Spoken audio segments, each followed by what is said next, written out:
Overdrive today, we find out whether the Citroen C3 Aircross SUV is a strong contender in the mid-size SUV space, and Mercedes' best-selling SUV is back with new tech and a bigger price tag. Hello and welcome to Overdrive. I am Soni. That's Citroen's new mid-size SUV based on the C3 platform is called the C3 Aircross, and it promises to offer better value than its more established rivals like the Kia Carens and even the Hyundai Creta. But does it deliver on that promise? Let's find out.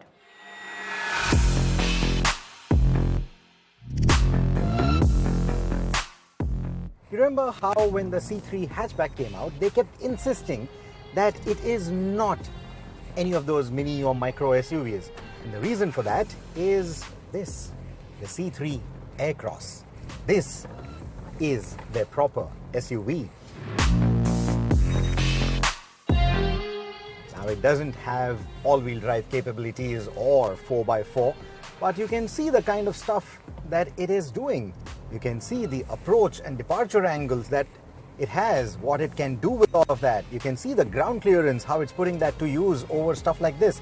Of course, you and I are not going to be doing this every day, but this one is testimony to the fact that this car can handle poor roads, your leisurely drives to trails and off-road sections, etc., and do all of that quite easily, despite the hardware looking so basic on paper. Forget any references I made to the C3 Aircross in my Suzuki Fronx review, because this one takes on the mid-size SUV segment. Measuring 4.3 meters in length, it's a fairly large car than its hatchback counterpart. It has an impressive ground clearance of 200 millimeters, some decent approach and departure angles, and a choice of 5 or 7 seats, helping it take on the likes of both the Creta and the Carens.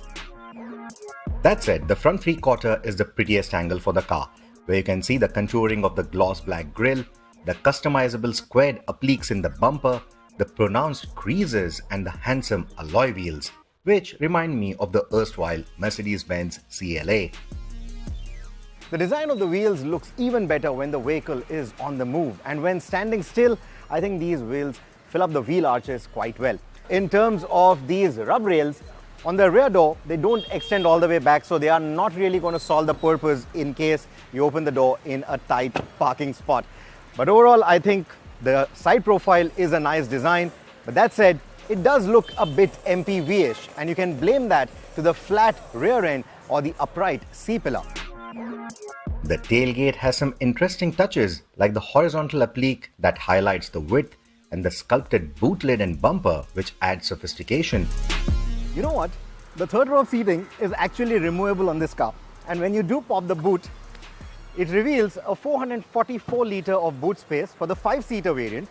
And should you choose the 7-seater variant and remove those seats like I did, then you get 511 litres of boot space. However, if you necessarily need 3 rows of seating and a decent boot space, I think you're better off with the Kia Carens.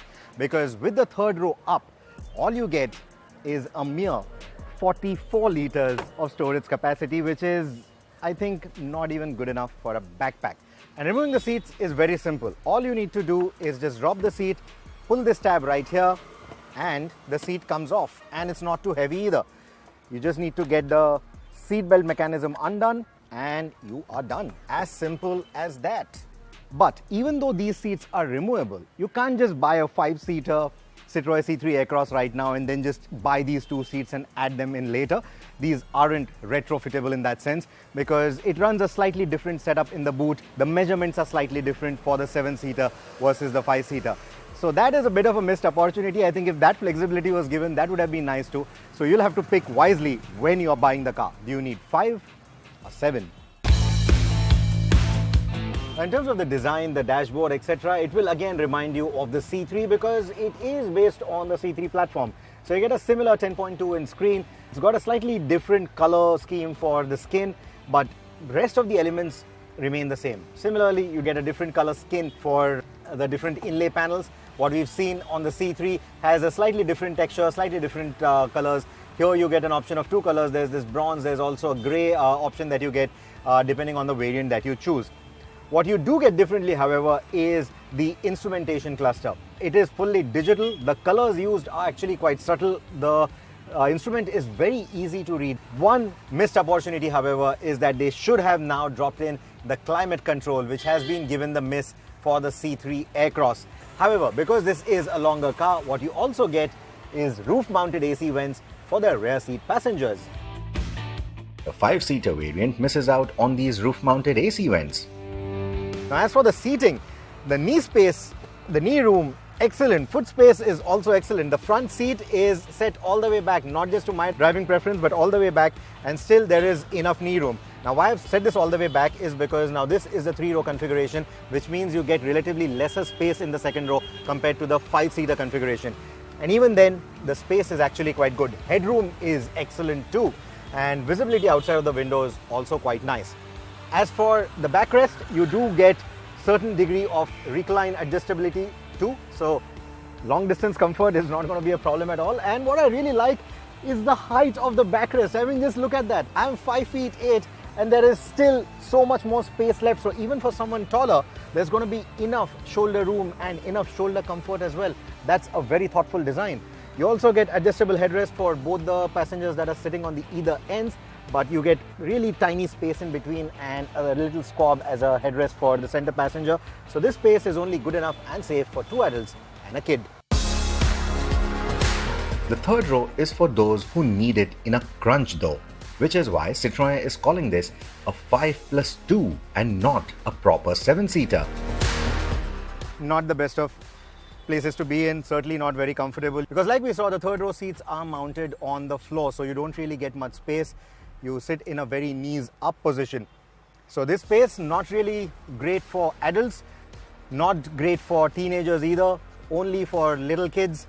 For short distances, maybe under 50 kilometers, should be fine. In my opinion, the 5+2 offers the best versatility, and the additional features make it a more compelling buy, unless Citroen puts a ridiculous price gap between the two.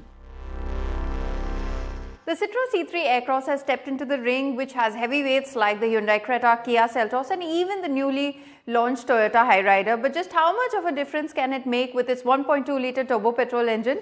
Let's find out after this very short break. Welcome back, you're watching Overdrive. Now, the Citroen C3 Aircross promises us an ARAI claim mileage of 18.5 kilometers to the litre, and that is thanks to the 1.2-litre turbo petrol engine. But how does this car feel like to drive on Indian roads? Let's find out. The engine comes to life quite silently. It just tells you that the start and stop system is off when you begin. That's the only error that you could hear right now. And then you're off. Getting off the mark is nice and clean. The clutch needs a little getting used to. It's not too light, it's not too heavy, but it is a bit springy. The gear shifter has nice and short throws, so it's very easy to get used to it, so that shouldn't be a problem at all. And in terms of the visibility outside of the windscreen, excellent visibility. You're sitting fairly high up compared to the C3 hatchback. You get that commanding view of the road that you want from an SUV. So even there, a lot of people are going to feel right at home. You can see both the corners of the bonnet, so getting a judgment of the front end of the car, even in tight spaces like these, is not a problem at all. The rear view mirrors are again nice and wide, and you can see the buttresses of the car. So again, getting a judgment of the rear of the car is no problem either. The manual gearbox is the only option that you get with the C3 Aircross. In fact, you get only one engine option as well. This is the 1.2-litre turbocharged engine from the Citroen Group. Now, in terms of the engine tuning, especially for the city, we are driving here in Pondicherry. If you've been here, you will know crazy traffic, narrow lanes.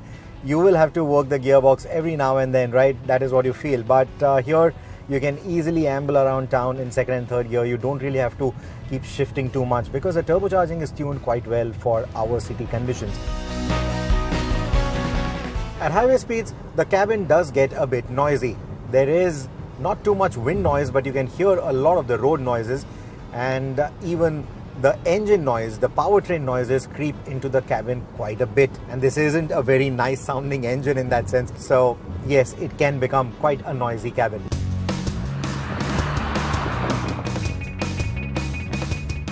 A 110 PS 1.2-litre petrol engine sounds average on paper, but the 190 Newton meters of torque thanks to the turbocharging ensures excellent tractability in the city and a punchy performance on the highway or around the bends, even with 4 people on board. You will seldom feel the need of revving over 3,500 RPM. That said, fuel economy seems concerning though, with our highway run returning a mere 12 kilometers to a litre and city drives hinting a single-digit figure. A road test in our standard test conditions will reveal a clearer picture though.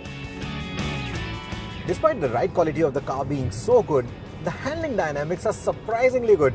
The car is long, it's bigger than a Creta, it shows its length, the wheelbase is really long. So stability overall is quite nice. High-speed stability on the highway, lane changes, etc. is quite nice. But it does make you feel that probably it will not corner that well.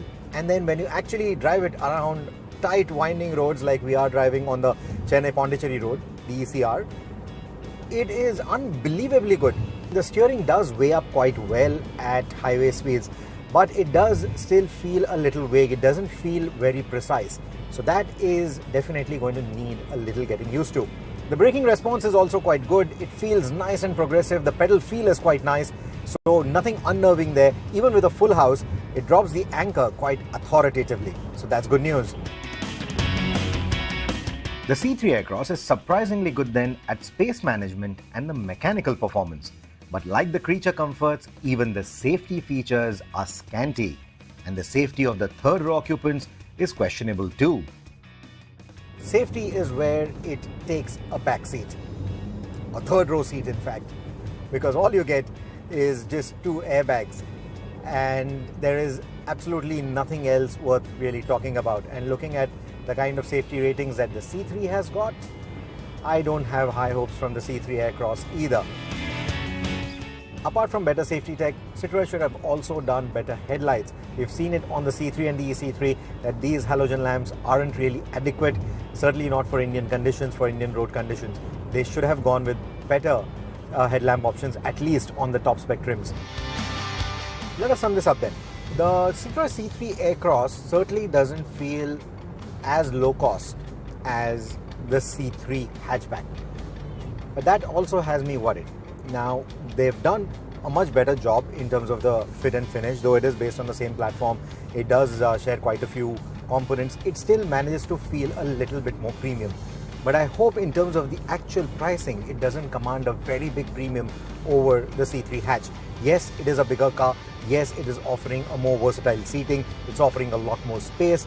It is making the turbocharged engine a standard fit.